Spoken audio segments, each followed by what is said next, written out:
How do you inspire people to have the courage to resist the trajectory that we are on if, in fact, the message is overwhelmingly of gloom and doom? And this is the difficulty of leadership at the moment. The most important challenge of leadership. How can leaders, whether we come from government, business, or what we call civil society, how can we tell it as it is, speak truth to power, say that in fact we are 5 minutes to midnight on climate, for example, but how can we still do it in a way that does not demotivate, disillusion, and give people a sense, well, if it's so bad, why bother to do anything at all? So with those words,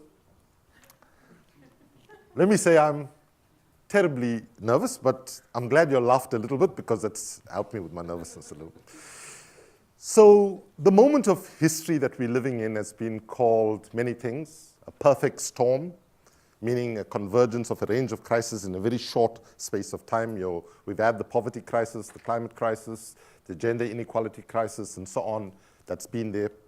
And then those with power in the world only recognized that we were in crisis when the financial crisis was added in 2008, right? And in fact, I wrote a book in 2010 called Boiling Point: Can Citizen Action Change the World, Save the World? And the moment is really accentuated by the reality of climate change. So let me start with a few questions. How many of you have heard the figure 1.5 degrees or 2 degrees? Ah, great. Everybody. How many of you know what it means? Okay, a few less hands went up. Okay, for the 3 people who might not know, I'm going to err on the side of simplicity and just say it simply, what that figure means. Okay? So basically, the scientific community, the biggest scientific enterprise in the history of humanity, which is the Intergovernmental Panel on Climate Change that won the Nobel Peace Prize several years ago, they basically are saying, through multiple research exercises, that from the start of the Industrial Revolution, since we started burning oil, coal, and gas, that amongst other things, the amount of warming the planet can absorb is no more warming than 1.5 or 2 degrees. Okay, I'll come to that 2 figures. Now, why those 2 figures? Sadly, most of the developed countries in the world and some big emerging developing countries say 2 degrees is fine, because essentially what they want is more what is called carbon space, because they want to burn up more oil, coal, and gas that they might have access to. So, least developed countries and Pacific Island states and small island states and so on, they have for decades, more than a decade, saying it cannot go more than 1.5 degrees. Right? So in July 2015, I was in the Pacific region and I was working with in different Pacific Island states. And in July 2015, I heard a slogan which I never thought I would hear. And it went like this in the Pacific, in Vanuatu: 1.52, stay alive. 1.52, stay alive. Basically, if it warms beyond 1.5 for several coastal regions, as well as some low-lying island states, will disappear. 6 months later, I'm in the Paris climate negotiations, and I see my friends from the Pacific there. I hug them and greet them and all of that. And then I had to give a speech, and I thought, oh, let me chant that slogan, 1.5 to stay alive. So I go 1.5 to stay alive. And all of them were in a group visible to me, and they say, no, it changed. I said, what? And then I put the mic there, and they go, 1.5, we might survive. 1.5, we might survive. Okay? Now, to all the people who put up their hands, here's my next question. Where are we towards the 1.5 or 2 degrees? Anybody knows? Don't shout it out. First, let's see how many of us know where we are. Right? God. 1. Okay, so those who put up their hands, shout out what you think it is. Almost there. Sorry? Almost there. That means 1.5 or 2? Almost 1.3. Okay. Anybody else? 1.2. We are about 1.1 and a bit. Okay? Now, at that level of warming already, in the last decade, we've had more than 100% increase in extreme weather events. The science only can tell us that as we warm more, it's going to get much worse, but they cannot tell us if we move from 1.1 to 1.3, say, it's going to quadruple, it's going to be 10 times worse than it is now, but it's going to get much worse. Now, those of you who watch television news periodically, I want to just ask you to just stop and think for a minute. Don't you think that these days, in the last 5 years, when you switch on the TV and watch news, that even as a person who might not be following it, that we see significantly more extreme weather events that are happening all the time? Which brings us to the second biggest challenge that we face. And climate change and the economy are two of the biggest injustices and challenges that we have to face. And both of them have one very powerful thing in common. And that is those with power speak about finance issues and climate change issues in a way to lock out 99.99% of the people from the conversation. So let me just say to you in a very gentle way, right? And it's not your fault that you don't know, because I'll tell you honestly, when I watch the financial indicators every day in the news, I have to, I'm not an economist, and I have to really scratch my head to make sure that I'm understanding exactly what that is. And I'm somebody who's had the privilege of an education, right? So when we look at the question of inequality in the world today, it is crazy. You've got 85 people in the world who amass more wealth than 65% of the people on the bottom parts of the world. So now we're going to play a little game, and I'm going to use a website called, does you see it? Yeah, Global Rich List. So let me ask you, how many of you, if somebody asked you, are you wealthy, would say, yes, I'm wealthy? About 1/3. Okay. So I'm going to ask you a personal question now, right? How many of you earn more than £15,000 per annum, roughly? Per year. Net, after tax. Okay. So most people here earn more than 15,000. I'm not going to ask you exactly what you earn, but let's take 15,000 as, okay, can I just check? You can cough for this answer so you don't, how many of you are close to 15,000 a year? Okay. Okay, so we're using 15,000. So now, there are about 7.4 billion people in the world, right?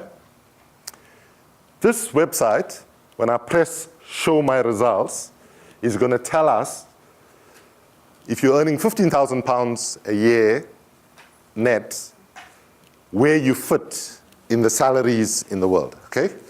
Now, before I press the answer, I want to ask, how many of you think that this salary will be in the top 50% in the world? Please raise your hands. 50. 50. Okay, how many of you think it's in the top 20% of the world?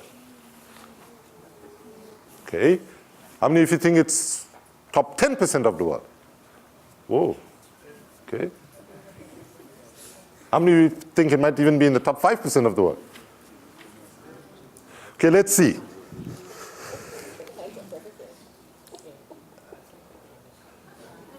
Okay. It was close to 3%, I thought you said that. So that means if you're earning £15,000 a year, you are the 244th millionth wealthiest person in the world. That means there's 6+ billion people you are doing so much better than. So just to put it in context, what that means with that salary, just to give you a few examples, if you were earning 15,000 a year, a factory worker in Ethiopia can make just 0.15 pence in the same time.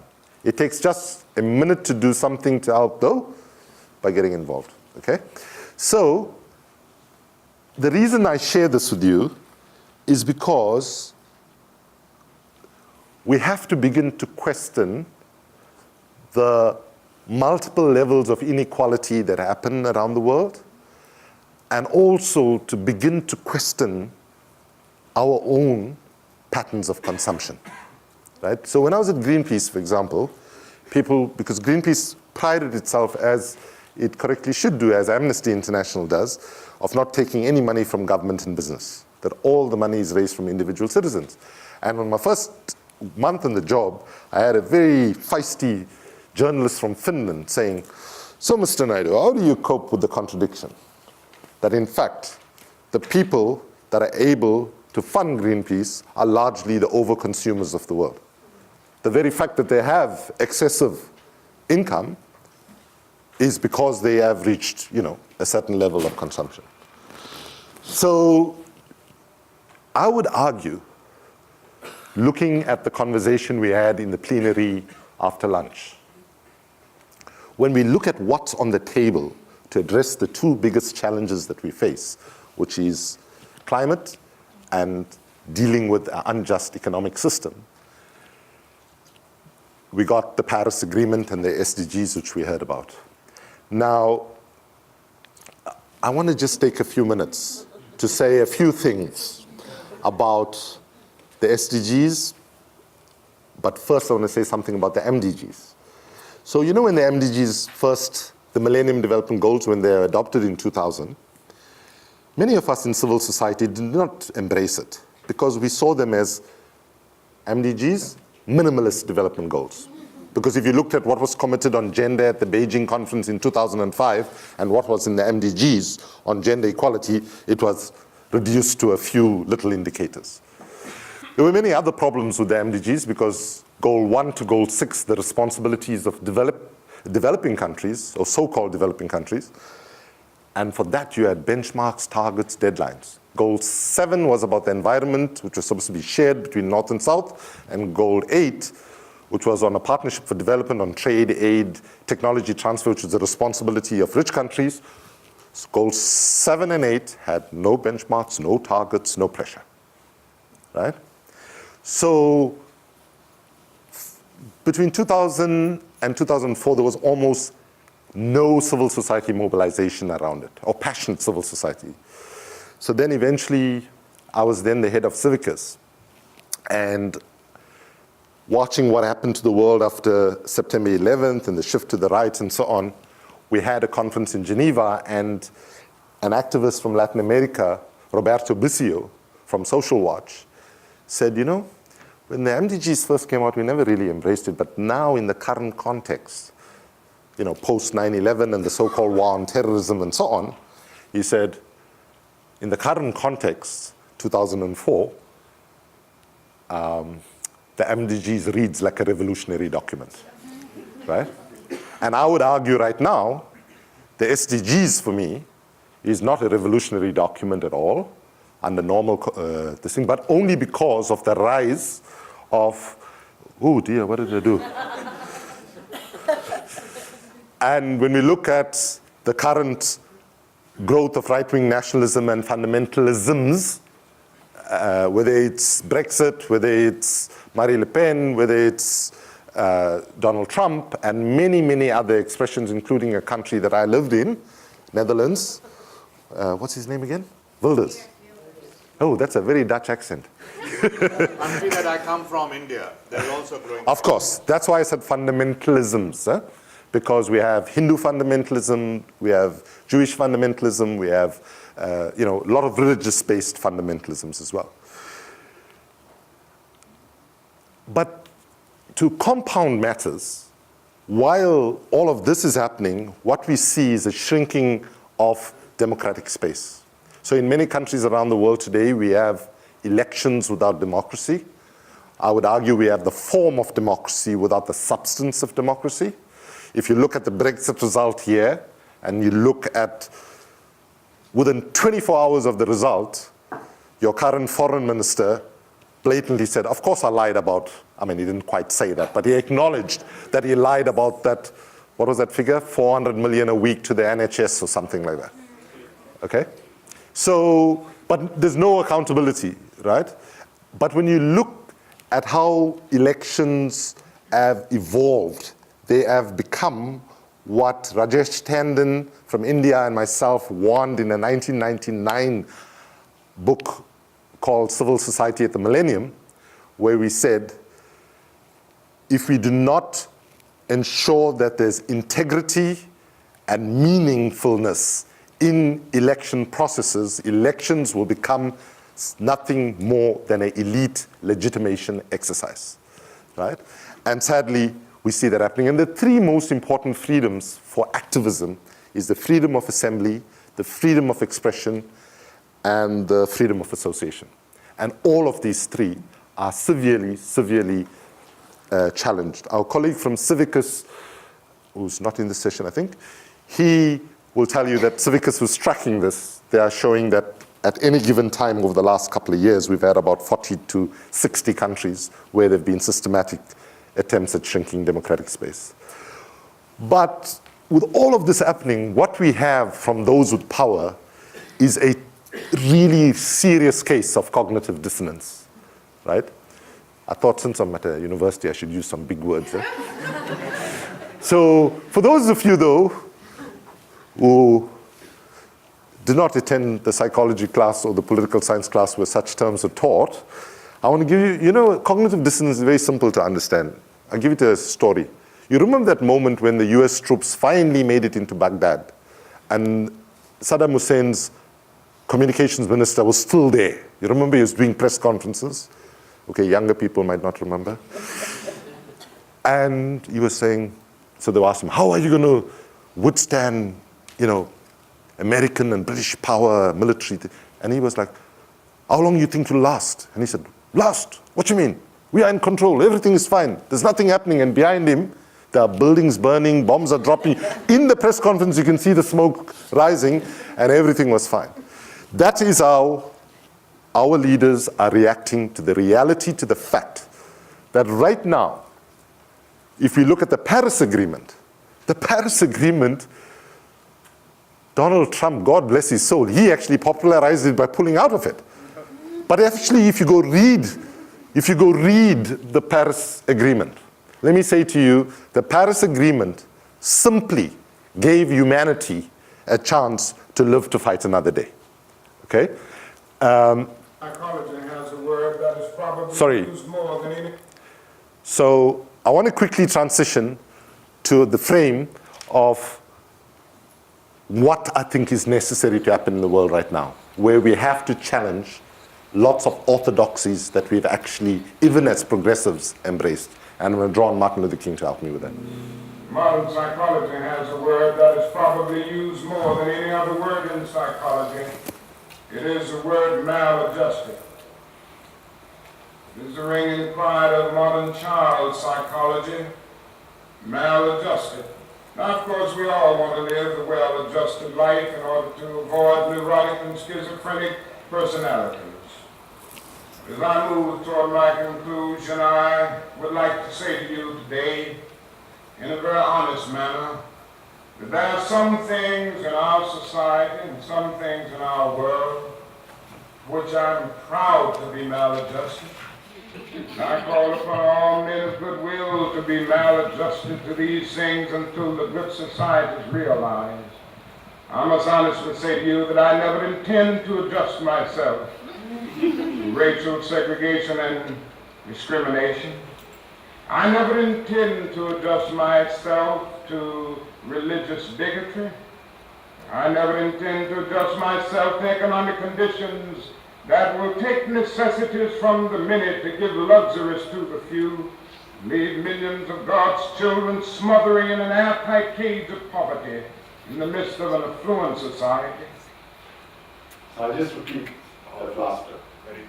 I refuse to adjust to economic conditions that will take necessities from the many to give luxuries to the few when millions of God's children are smothering in an airtight cage of poverty in an affluent society. He was talking about the United States in 1965. That quotation has become significantly more relevant to the United States, but has also become even more relevant to the rest of the world.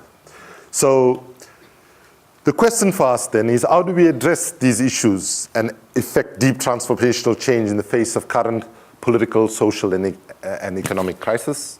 How do we combat the biggest disease in the world? I'll tell you what that disease is in a second. Anybody knows? Affluenza. How do we adjust ourselves to the status quo, even those in the progressive movement have fallen victim to? And when I say progressive movement, I mean progressive academics, progressive people in NGOs, and so on, because if you look at that calculation, many of the leadership of, say, the international NGO community, which I was part of, are much closer to the 1% than they are to the 99% in whose names they serve. And that contradiction must be talked about in an honest and open way. And unless we address that question of terribly unequal compensations, we will never be addressed the issue of inequality. We have to ask the question, how was it that in 30 years, the gap went like this? We know the reasons. Reagan, Thatcher, the economic policies, and so on. You know, different moments you see different spikes in. But part of the problem for activism, and I'm going to be very personal now. By the way, any criticism that I am sharing is a self-criticism, because I've been part of everything. And I want to say to you that I'm going to give you a definition of insanity now, that I am 100% fitting that definition. And this is what it is. Oops. Is doing the same thing over and over again and expecting to get different results. Honestly, if I look at my life and I challenge you, and I challenge anybody who sees themselves as a progressive trade unionist, as a progressive NGO person, or a social movement person, ask yourself the question, aren't you been doing the same thing over and over again and expecting to get different results? I've been an activist from the age of 15, and I've largely followed in good faith. And the challenge for all of us right now has to be a conference on transformation of our world and our society must address the difficult question of what do we need to do differently so that we can win faster and win bigger, because if we are brutally honest, we are losing left, right, and center with episodic victories here and there. But right now, the balance of forces, especially with the current administration in Washington, has shifted things significantly to the right. So affluenza is what we have to address. We have to have a bigger conversation of how we connect the mind, the heart, and the soul. We have lost our sense of humanity to a large extent. And if you want to put it simply, affluenza is a disease where enough is never enough, right? The more you get, the more you want. And don't make a mistake about thinking that this is only a sickness that affects wealthy people. This is a sickness that affects poor people just as well, because they have been led through a media environment, right, to believe that, in fact, happiness comes from more and more and more acquisition of physical things. I'm not going to go into this in detail, but suffice to say, you can find this in the book, Boiling Point, Can Citizen Action Change the World?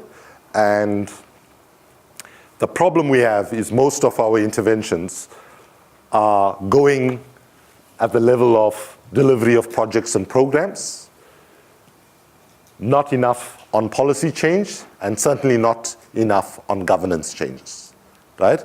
Partly because of the funding trap that I would argue that progressives as well as others are caught in, right? There is, put it quite bluntly, you can get money now for SDGs. If you do a proposal and say, I'm going to advocate for the SDGs, it's one of the easiest things that bilateral agencies and UN agencies are going to fund.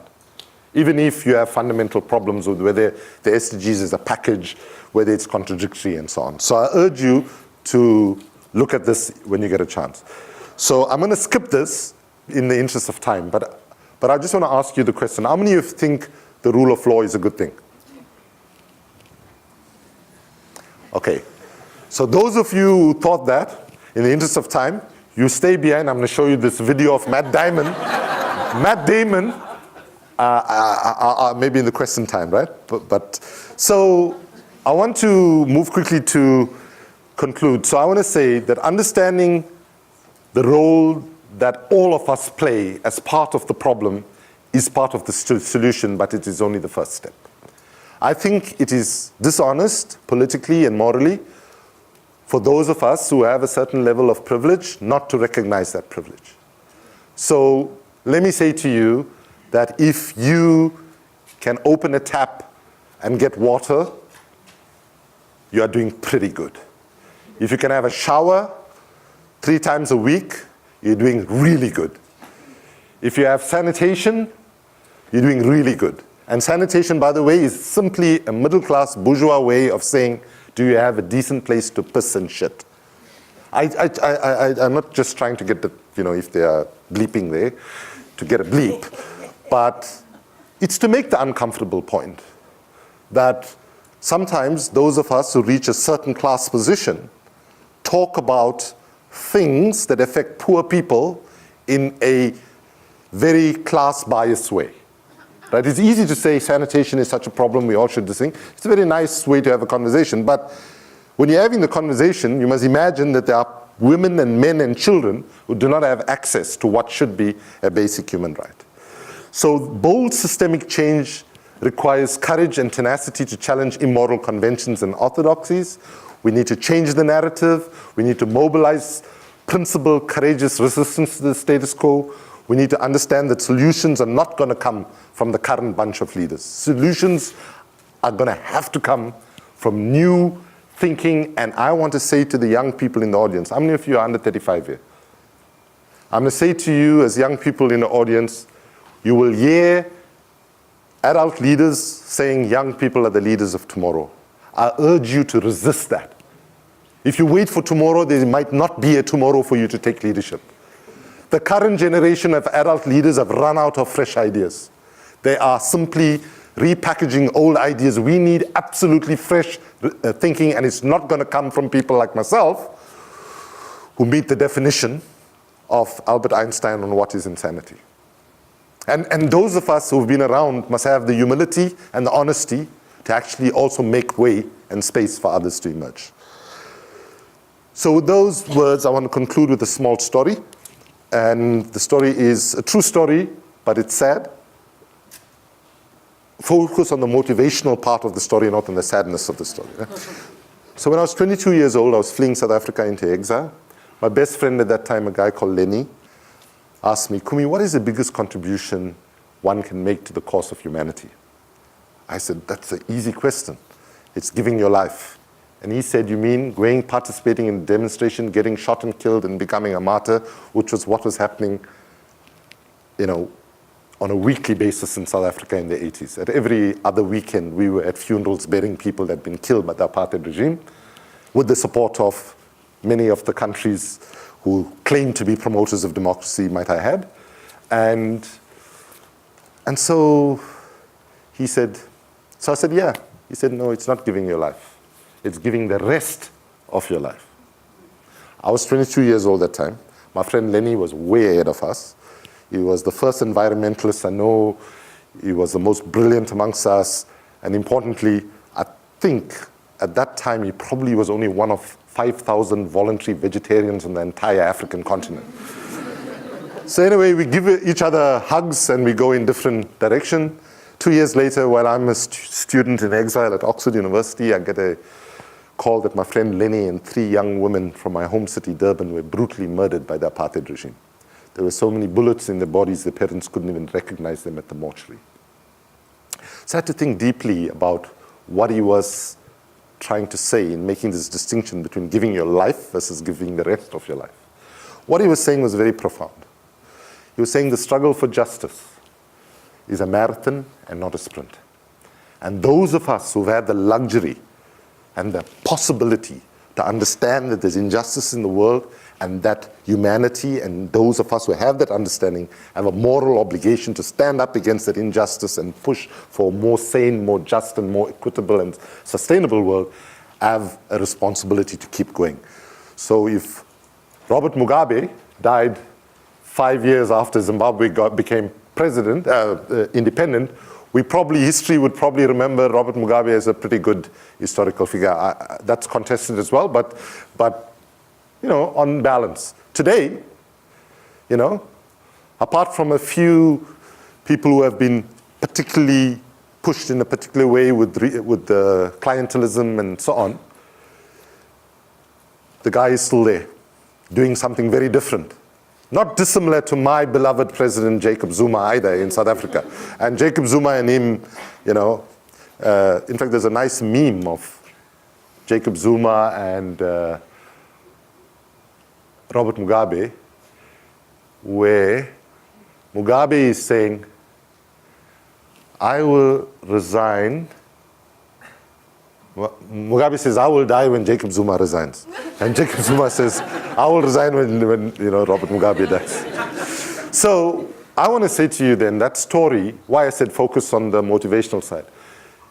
Each of us, my dear brothers and sisters, whether we like it or not, because of knowledge, I have an obligation to ensure that we use all our energy to the best we can to work as hard as possible, to exhibit as much courage, to try and create a much better, just world. We should refuse to accept that the best that humanity can do on a global basis is to create this level of inequality, this level of insecurity, and this level of injustice. So if you are anything like me, there are many days when you're going to wake up and you're going to question whether your work has meaning, whether in fact spending so much time on a particular project, which is very difficult to do, does it really add up, and so on. And my appeal in closing to you is, when you hit those moments, like you should hit those moments, having those doubts mean that you're a thinking, thoughtful, critical person with a critical mind. If you're not feeling those things, there's something wrong with you. Honestly, there's something really wrong with you if you are not anxious about the state of the world we're in right now. And I want to say, when you hit those moments, just think about how more pessimistic the world would be, were it not for people like each and every one of you that are willing to stretch the boundaries of analysis, to generate new narratives, to put forward more propositional thinking about a more just economic system, social system, environmental sustainability approaches, and so on. So please, when you hit those moments, you have an obligation to rise above it very quickly, right? Because time is against us, as it is at this moment, because I've been given some notices saying I have to shut up. Thank you.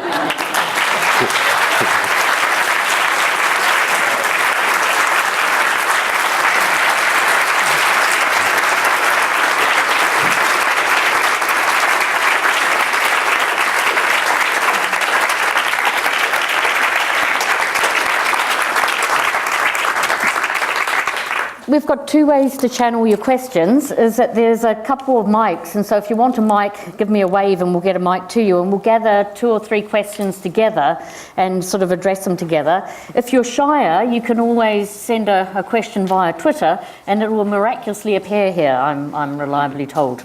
The closing comments and stories that you made were very close to my heart. I grew up in Zimbabwe with my family fighting on different sides of the civil war. And my uncle was in the MDC, Tsvangirai's right-hand man.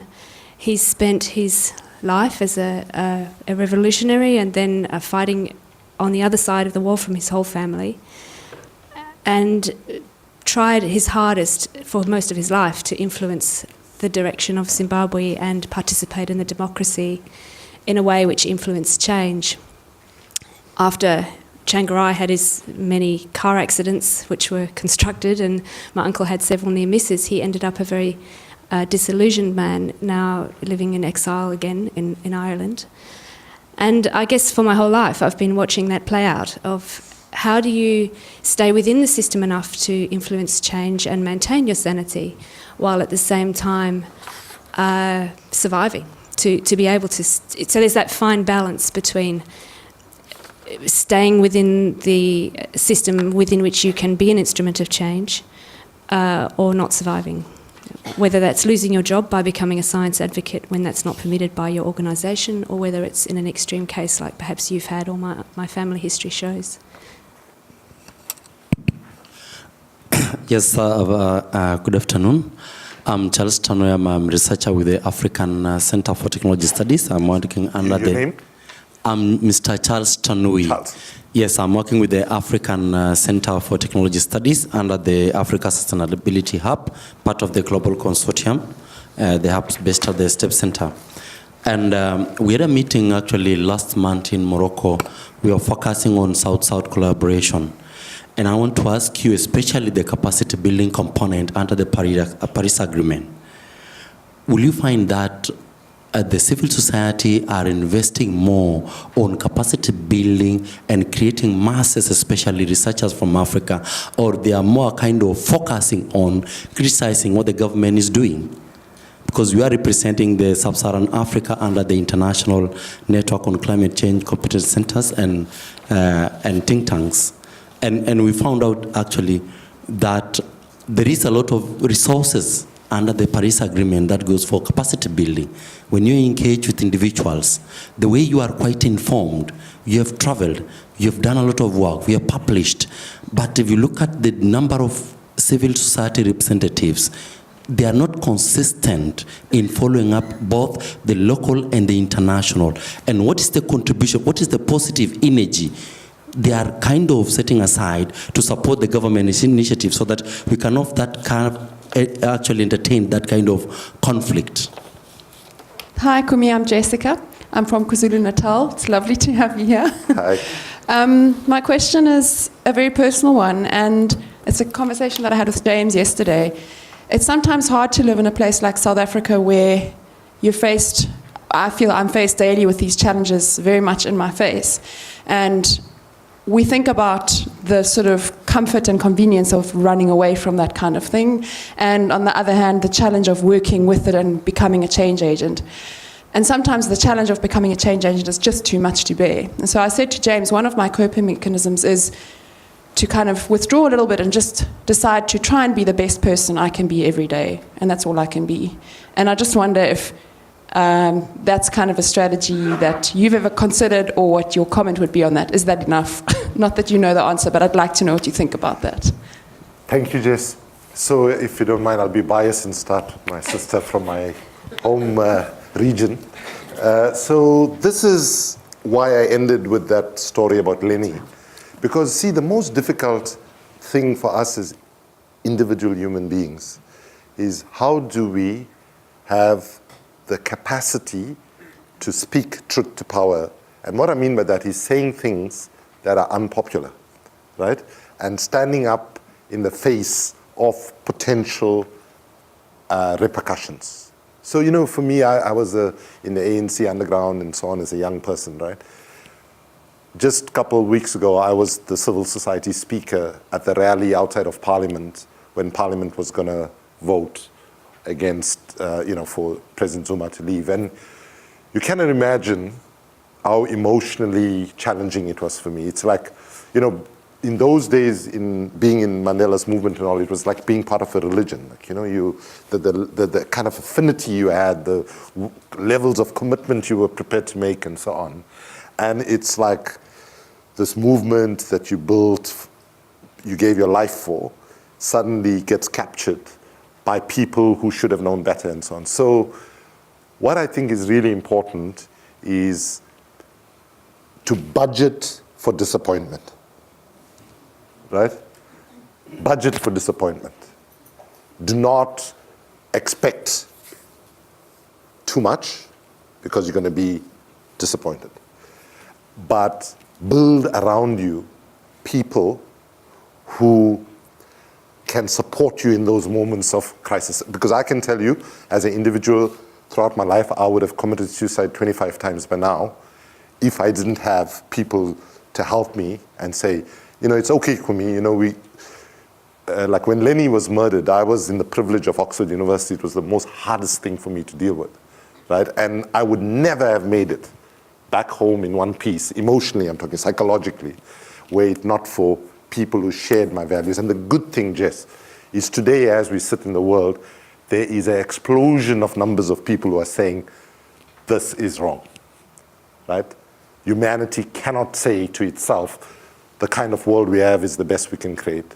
And so I think it's about building support around yourself. It's about looking at history and see what we can learn from history. And if history teaches us one thing, that when we faced a major injustice or a major challenge, those struggles only went forward, my dear brothers and sisters, when decent men and women stood up and said, enough is enough and no more.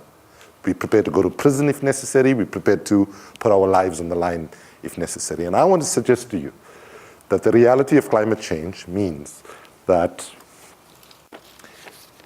it's more bigger an issue than all the other struggles we have faced over time. Because if you take gender inequality, for example, it's pathetic that after so many years of gender equality activism, we have the levels of gender inequality in the world. However, with gender inequality, there isn't a clock that's ticking. It's pathetic that we've not got where we should be, but it's not like we have to solve it in the next couple of years and we're running out of time. But climate change puts a completely new reality there. And for those of you who will reach moments where you think, actually, it's over, when you look at the science and so on, you could easily come to a conclusion that says the best that humanity can be, and I heard this from a climate scientist who told me, Kumi, don't say it publicly. Okay, sorry, uncle. He said, don't say it publicly, but as far as I'm concerned, that what's on the table after Paris means that the best that humanity can do is to be as nice to each other as compassionate to each other as we disappear as a species. By the way, we saw an element of that in Houston recently. I mean, in fact, the one very powerful thing for me to come out of Houston was the sense of how the state actually failed. I mean, notwithstanding Trump's visit there and all, the state failed, right? Largely failed. If it wasn't for those individual acts of solidarity, many people would have died. But in any case, so hang in there, and I'll just conclude on that one by saying, listen, one thing you got to communicate to people is that activism is sexy, man. Really. When I speak to young people, I say to them, you know what? You got to see activism as fun, right? No, seriously. If we're going to get through this, we have to have a sense of humor. We have to have a sense of kind of community around the people that we have to love the people that we're involved with. But what I'm going to say next is going to surprise you. And we have to love the people that we disagree with even more. I love the people that voted for Donald Trump. I don't hate them. I want to understand why they voted, the insecurities and so on, which led them to vote. If we don't understand that as activists, then we are lazy activists. If we think that we're going to move forward by simply talking to the people that think like us and are from the same thing, then we are just preaching to the converted. That's lazy activism. The real activism is going into contexts where people disagree with you, where you're willing to listen. You're willing to hear people tell you you're a complete idiot, you are crazy, you are romantic, you are unrealistic. You must be willing to take all of that. And that's the kind of activism we're going to need if we're going to stand a chance to succeed. Deborah, your question, and yours is more comment, but this whole question of staying out of the system and going into it, there's never a right answer to that, about where you put your energies, because it's always contextual and context is always fluid and changing. But I would say on balance though, I think it's critically important for us to now recognize that most of our formal institutions, government, UN system and so on, are largely broken, and that if you have the luxury to stay out of the system and organize and try and push from the outside, a choice that I have made, I think that that's a better option. Having said that, we need good people in those institutions. So it's a bit of a contradiction what I'm saying, right? But For me personally, if I thought I could go into any institution and make a difference, then I would, right? But right now, going into any existing formal institution means defending the status quo. And therefore, I think having, and let me be blunt about it, universities are part of the status quo, right? Look at universities, what has happened to our universities over the last 30 years. Our universities have been so heavily corporatized, right? If you look at who's putting money into research departments, there are many universities in the United States that are doing sort of military research and so on because some military company came and gave them a big grant, right? So what I'm saying is that it's really difficult to find spaces where you can actually operate in, but don't assume that the only way you can have influence is being in formal power and in formal institutions. And Charles, on the capacity development investments, let me answer it this way. Firstly, I would say, okay, please bear with me. I have a little bit of a violent response in a passive resistance way to the term capacity development. Because I really believe that it's not a question of capacity development, it's about creating enabling environments where people's capacities can be released, right? And what kind of investment we make in our people are different. So the movement that I've put most of my energies in the last year is called Africans Rising for Justice, Peace and Dignity. I invite you to, if you're from Africa, to join. You can see the Kilimanjaro Declaration there. But we've just had an Activist in Residence program, which is just finishing in the next couple of days in Tanzania with activists from across the continent, and it's so interesting. They designed it from 14 countries, and they're not talking about the normal, like, how many of you know what Logframe is? Please raise your hand. Okay, now, you might have thought that you are, I also did the Logframe training. Logical framework approach. It's simply a planning method. Something that was a planning method suddenly was made into a biblical edict by donor agencies, right? And now you've got a whole bunch of people in Africa and in Asia and so on running around now. I know Logframe, I can get my matrices right and so on. But has that enhanced our capacity? That has not enhanced our capacity. And so what kind of capacity we need, because let's be blunt about it, even within civil society, there is inequality, right? And don't think that if you are in a country like the United Kingdom and you have NGOs here, some really good and strong ones, but you are completely contaminated by the reality of British politics and about the aid system and et cetera, right? So what you have is delegated conditionality.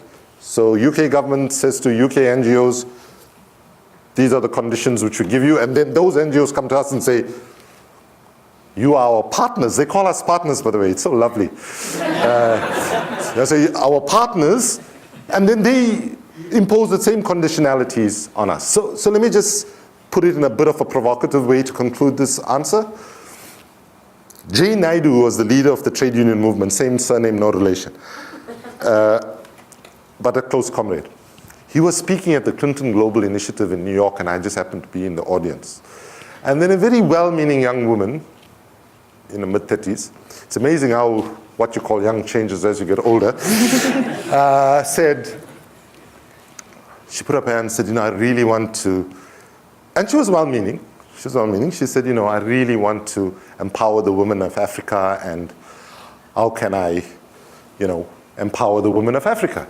And on the panel was also Ellen Sirleaf Johnson, the first woman to be elected, head of state in Liberia.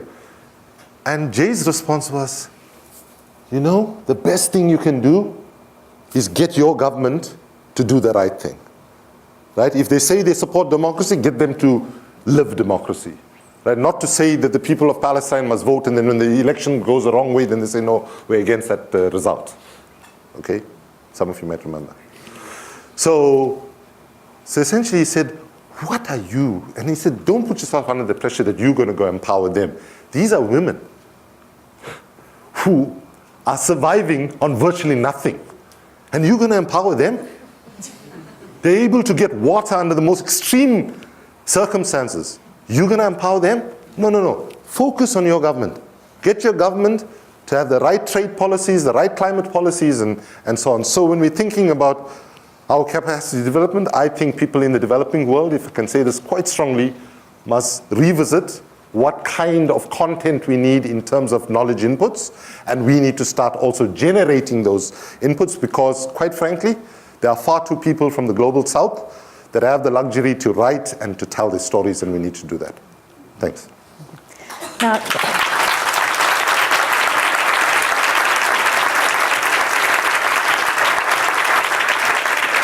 I'm going to beg your patience for just another 5 minutes because there is one hand in the audience that I want to make sure gets a voice, and I know that you've got a couple of things in there that you might be able to draw together. Yeah. So, last question from the audience. Yeah, Mr. Naidoo, it's really, and every line that you said, I agree to what you have said. But I have a serious question, which I will put into two parts in the single question. The one is that the biggest tremor of the world which ever faced is an economic crisis. The biggest tremor, which everybody feels trembling. Not even the 9-point earthquake of Chile can make everybody trembling, but 2008 economic crisis make everybody trembling. With that reality, the new economic regimes or economic system is more comfortable with the authoritarian regimes, whether it is United States to China to India. The more authoritative they are, more bigger support or stronger support they get from their corporate who are financing not only the election but the government. In that situation, our strive towards sustainability, primarily keeping equality in mind, I see a complete hopelessness, and that's why I'm asking this question. Where you see the world moving specifically, because they have no answer for the unemployment, they have no answer and there is no effort for environmental sustainability because more consumption cannot bring sustainability. There is no systematic even thought to contain the consumption in near future because production has to increase because then only the economy will run.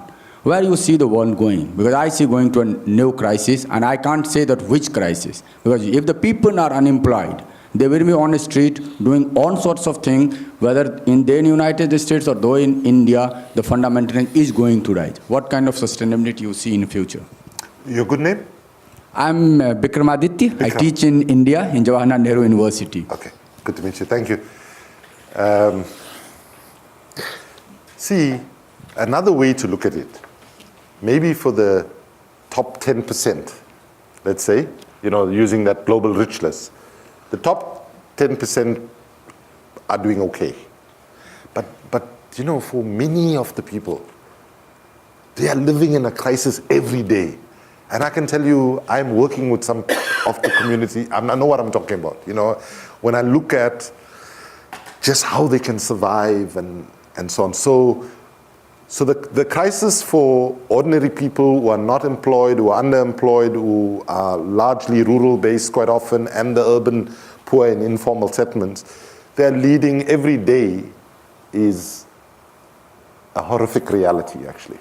But the amazing thing that I find, which does ask us to think about affluenza, I can tell you something, people who have lesser money and lesser material possessions overwhelmingly are happier people in other terms. I'm not sure now. Right? Yeah, okay, but I would say that if I look at, even in the communities where I grew up, right, where people, even within an apartheid context, that the most generous people were actually the poorest when you went and knocked on doors,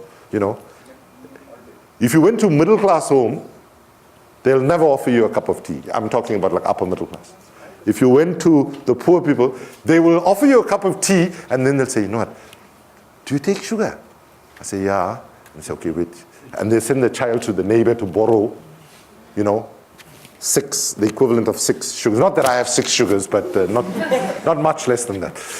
So I think where the crisis is going to go right now, if I have to be honest and say that I'm deeply, deeply freaked out about Trump and about Brexit. Not about Brexit itself, but what that means for the logic of how people are thinking. And those in power are going to use divide and rule to keep control. They absolutely have always done it, and they're going to do it. And when you see elements of xenophobia in different countries and so on, you need to actually understand that the people who are exhibiting xenophobic sentiments are also victims. And unless we in the progressive community can actually see the humanity of the people that have reached that point and understand it and do the hard work of trying to pull them closer to us, we don't stand a chance. So now we go to Greece, to Pavlos Georgiadis. He asks, do we need youth to lead the world or rather encounter biodiversity as a living companion to escape the Anthropocene? I think I did answer this to say that absolutely I'm of the view that young people need to lead now, that we have to open spaces for fresh ideas, new thinking, and so on. We as a generation, I'm talking, okay, I'm 52 and I'll say 52 and older, we need to recognize that we've screwed up badly, right? We've been complicit in where we've actually landed, and that in fact, the best thing we can do is actually create opportunities for new thinking, new leadership, and so on to emerge. And I would say to young people, do not put your faith in the current bunch of adult leaders, because you will be banking on the biggest bunch of losers ever to walk the planet. No, I say that seriously. I say that seriously because we now have the knowledge of the reality of climate change. Had we not had it, you can cut them some slack, right? But now that we know, you don't know only because it's in your interest not to know, or you are suppressing what you're seeing, as Donald Trump is doing, because it serves the interests of the people that delivered them to power. And then Colin from England, oh dear. I worked for Greenpeace in the early 80s. We were utopians. What should the organization be doing now? Are you allowed to answer that? Sorry? Are you allowed to answer that as an executive director? No, let me answer it for NGOs, international NGOs, the branded NGOs. You know, Amnesty, Greenpeace, Oxfam, Save the Children, ActionAid, World Vision, Care International, Plan, all of these and many more.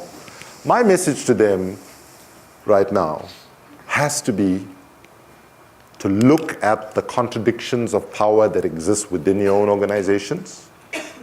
You know, if you are today still spending 60% of your budget in the developed world versus, you know, defending one forest in Europe, which is not going to make a huge impact in terms of capturing carbon, and putting a little bit of resources in the Amazon and Congo Basin and Sumatran forest in Indonesia, don't make sense. And I can, you know, give you example after example. So my answer to you, Colin, if you're listening, is that I think Greenpeace was never utopian, right? It's just that the world was so behind Greenpeace when Greenpeace took the positions that it did. No, seriously. Greenpeace was ahead of its time on many, many issues, as have been many other NGOs in different sectors. But I would say today the biggest challenge facing the civil society broadly is how do we mount more united ways of resisting? How do we broaden what I call the people's camp? That means that even though those of us are feminists, for example, who have disagreements with religious leadership on the role they play in sustaining patriarchy, we should not use that as a reason not to explore the possibility whether we can work with them on a range of different issues. So those of you who have not read the Pope's encyclical, right, I really invite you to read it, because that's probably one of the most radical economic documents to come out. So we might not get the Pope to do everything that we want on reproductive rights and so on, but if we can find an alliance around some substantive things that move us forward, we must have the courage to do that. And what civil society needs to get better at is to focus on the larger number of things that unites us, and to respectfully disagree on the smaller number of things where we are divided, and to create the space for respectful conversations around difference. That is critically, I think, you know, what we need to do. And I would say to Greenpeace, what Greenpeace has given to the world, which I think is really important, is spunk. You know, it's like Greenpeace was never trying to adjust, right? And I think that's one thing we can take. We need more people who are not willing to adjust to the status quo. And I will end on a positive note. if I can go back to Martin Luther King. So in a longer version of that speech that he gave, he called for the setting up of a new international organization.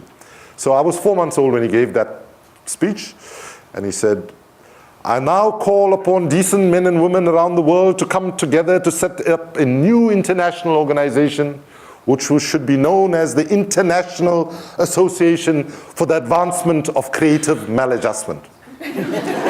And the good news is, first time I'm saying it publicly, I've joined up with a few like-minded souls, and we are about to launch publicly soon a new institute called VUCA, which means wake up in various Southern African languages.